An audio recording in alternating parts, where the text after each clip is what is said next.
दुआ साहब, अभी सुप्रीम कोर्ट से एक ऑर्डर जारी हुआ है, आपने सुना होगा कि जिनके ऊपर भी आपराधिक मामले हैं वो इलेक्शन नहीं लड़ सकते या किसी भी पार्टी में नहीं रह सकते। अब इसको लेकर के संसद में भी काफी गहमागहमी शुरू हो चुकी है। क्या लगता है कि ये जो ऑर्डर आया है इस पर अमल होगा? जर्नलिस्ट महोदय, हमारे लोकतंत्र में संविधान के हिसाब से एक विधायिका है, एक न्यायपालिका है, एक कार्यपालिका है और एक जो है मीडिया जो आवाज देती है, जो दशा दिशा देती है, ये स्तंभ है। लोकतंत्र के अंदर जो न्यायपालिका है वो सब्सिडरी बॉडी है, सिक्योरिटी जो पुलिस है वो सब्सिडरी बॉडी है, एनजीओ है, जितने भी अथॉरिटी हैं वो भी सब्सिडरी बॉडी है, एनजीओ है। लेकिन चूंकि उनको सरकार से सैलरी मिलता है, संरक्षण मिलता है, तो सरकार के भाषा में बात करते हैं।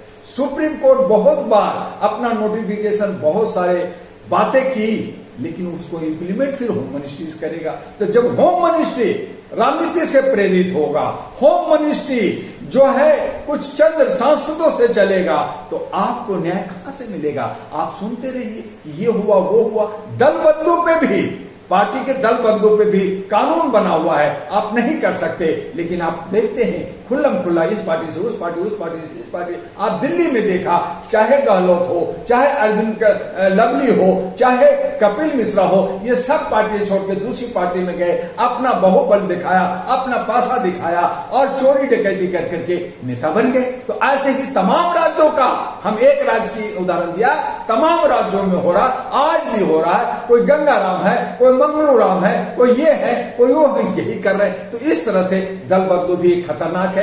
आपका सवाल है कि जो क्रिमिनल है वो इलेक्शन नहीं लड़ेंगे, वो भी कानून है, वो भी शपथ भरा जाता है। जब हम लोग नॉमिनेशन कराते हैं तो उसमें शपथ के आप क्रिमिनल है क्या है उसका पूरा ब्यौरा दीजिए। आपको अगर आप जेल में है तो नहीं कर सकते, लेकिन ये सब कुछ होने के बाद उसमें कुछ लकूना डाल दिया जाता है। सुप्रीम कोर्ट लकूना डाल देती है और उसका फायदा उठा करके जेल में रहे हुए आतंकवादी और अलगाववादी और क्रिमिनल बदमाश वो भी इलेक्शन लड़ता है और अपने डर, लोगों को डर पैदा करके जनता के बीच में चंद 15-20% वोट लाके 80% वोट नहीं देते, उनको 20%, 21% वोट मिलता है और वो सांसद बन जाते हैं, विधायक बन जाते हैं। तो ये सुधर नहीं सकता, बदल नहीं सकता। जैसे एग्जाम्पल मैं देता हूं कि आज वक्फ बोर्ड के लिए सुप्रीम कोर्ट ने कहा कि आप इस तरह की प्रॉपर्टी का सारा ब्यौरा दीजिए, सब दीजिए।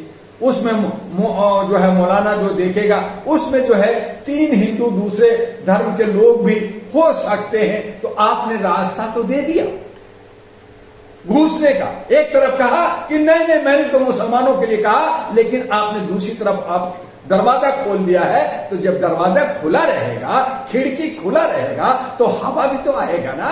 तो आपने रास्ता देते हैं और फिर कहते हैं कि ये क्या हो गया। ये सुप्रीम कोर्ट की गतिविधियां आपको सही नहीं लगती, कहने का मतलब ये है? क्या रहेगी? जब तक सुप्रीम कोर्ट, हाई कोर्ट, ये सारे कोर्ट कोलिजियम नहीं छोड़ेंगे, जब कॉलेजियम हटे, एग्जाम हो यूपीएससी की तरह, जितने भी जजेज हैं पढ़ के लिख के आते हैं, पढ़े लिखे होना चाहिए, समझदार होना चाहिए, उसकी टेस्ट होती है, उसके हिसाब से आए तो बहुत कुछ बदल सकता है। लेकिन यहाँ क्या है, भाई भतीजाबाद है, आपने 5 साल खाली प्रैक्टिस किया है, आपको एफिडेविट आता है या नहीं आता है। अगर हमारा बेटा है, मैं अगर जस्टिस हूं तो मैं आपको जज बना दूंगा। ये कॉलेजियम में हो रहा। लेटरल एंट्री को किस तरीके से एग्जाम से होगा।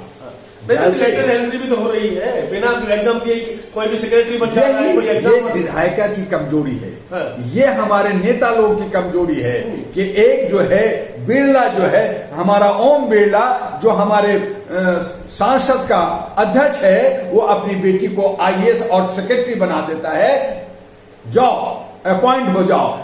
एक जो है हमारा हेल्थ मिनिस्टर नड्डा साहब बिना एग्जाम का, जेएनयू के अंदर एग्जाम होता है, टेस्ट होता है, उसको जाओ आपका एडमिशन हो जाता है। लेकिन दूसरी तरफ गरीब का बच्चा अगर डॉक्टर बनना चाहता है, इंजीनियर बनना चाहता है, कुछ और बनना चाहता है, अगर वो 700 नंबर नहीं लाया, 650 नंबर नहीं लाया, तो उसको एग्जाम, उसको जो है कहीं एडमिशन नहीं मिलेगा।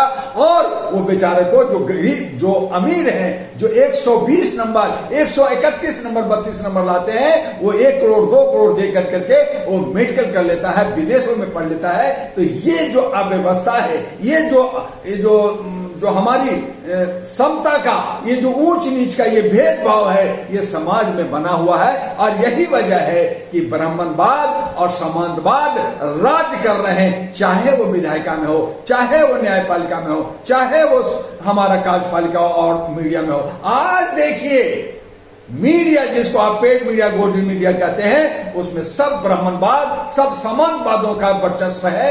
ऐसी सूरत में जब 90% के लोग बात करते हैं मेरा हिस्सा दे दो, तो मुझे बहुत हैरानी होती है। तुम किस बात की हिस्सा मांग रहे हो?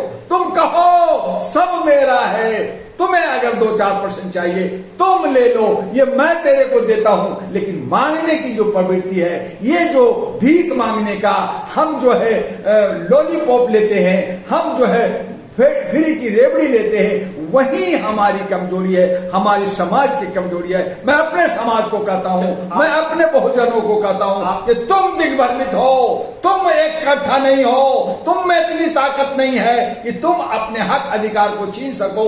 तुम चीखते हो, चिल्लाते हो, धरना देते हो, प्रदर्शन करते हो, कार्यक्रम करते हो, और जो है मीटिंग सीटिंग करते हो, चंदा करते हो, आप बहुत बुजुर्गों का खूब फोटो लगाते हो, लेकिन आप में वो शूर नहीं है कि आप 543 को खड़ा कर सको, 272 को निकाल सको, 100 को निकाल सको। और जो आज जो है SC ST OBC के आज भी पार्लियामेंट के अंदर 295 है, वो इस्तीफा दे दे और मोदी को गिरा दे। आप मोदी का विरोध करते हो, इसलिए मैंने ये भी कहा कि मोदी या चीफ मिनिस्टर की कोई गलती नहीं है, गलती हमारी है कि हम उन्हें साथ देते हैं। अगर सांसद और विधायक साथ नहीं देगा तो कोई प्रधानमंत्री नहीं बन सकता। जनता प्रधानमंत्री और मुख्यमंत्री डायरेक्ट नहीं चुनता, हमारे जनप्रतिनिधि चुनते हैं। तो ये सब अव्यवस्था, ये अव्यवस्था है और हमें लोगों को दिग्भ्रमित किया जाता है। बहुत सारे संगठन, बहुत सारे पार्टियां बनकर करके ये सारे जो गेम खेलते हैं, ये समाजवादियों का खेल है और वो सब अपने काम में कारगर हैं। और हम नकारा, हम जो है भेड़ बन करके, हम गुलाम बन करके मानसिक गुलामी में जीते हैं और कहते हैं मैं 90% हूं। 90% को आप उकसाने का काम कर रहे हैं। इस पर आप पर देशद्रोह का मुकदमा हो सकता है। मैं तो अपने लोगों से हैरान हूं, 40 साल से इन समाज को जगाने की कोशिश कर रहा हूं, लेकिन मानते नहीं। जल चढ़ाऊंगा, डीजे बजाऊंगा, डांस करूंगा, करोड़ों रुपया खर्च करूंगा, पूजा पाठ में खर्च करूंगा, लेकिन मैं सत्ता और या मैं अपने अधिकार को नहीं लूंगा, मैं सही रास्ता पे नहीं जाऊंगा। आप शराब पियोगे, आप मुफ्तखोरी करोगे, आप गुलामी करोगे, आप उस तरफ भागोगे, आप अपना वोट जिसकी कीमत नहीं समझते कि वो कितने हजार करोड़ और लाखों का है, उसको भूल कर करके आप चंद में बिक जाओगे। तो मैं किसको गाली दूं? मैं दूसरे को क्यों दोष दूं? मैं खुद दोषी हूं, मेरा समाज दोषी है। हम अपने समाज को नहीं सुधारेंगे, अगर हमारा समाज अगर बेहतर नहीं होगा तो दूसरे पे उंगली उठाना ठीक नहीं है। क्योंकि एक उंगली अगर हम दूसरी तरफ उठाते हैं तो 4 उंगली हमारे तरफ होता है। इसलिए दर्द है कि 90% मेरा है, मुझे 27%, मुझे 33%, मुझे 11%, मुझे 14%, मुझे 43% नहीं चाहिए। आज महिलाओं को मोदी जी ने कहा मैं 33% दूंगा, महिलाओं के 51% का भागीदारी है, ओबीसी 52% है, आप 27% देते हो, अन्य लोगों को 18 और 5% देते हो। तो ये बंटवारा रेवड़ी देना है, जबकि हम 90% है। तो हमें कहना चाहिए कि हम 90% है, तुम 10% हो, तुम 10 की जगह 11 ले लो, हम तुम्हें आरक्षण देते हैं, तुम मुझे देने वाला कौन हो? तो देने वाला यानी एक राजा, एक दिन का हम राजा, हम वोट दे करके हम नेता बनाते हैं, हम जनप्रतिनिधि बनाते हैं और भीख हम फिर खुद मांगते हैं, खुद हम मांगते हैं। तो हम गलत हैं या वो गलत है, ये सोचना होगा। उसको हंसी का मजाक बना रखा है। जैसे एक एग्जाम्पल देता हूं, रखैल समाज को कि नजरों में गंदा है कि रखैल कोई रखा है, लेकिन आज अगर उसे अंग्रेजी में सुप्रीम कोर्ट कहता है लिव इन रिलेशन, ये सभ्यता का चिन्ह है, तो रखैल का इंग्लिश है लिव इन रिलेशन। तो वो हमारा हालात बना रखा है।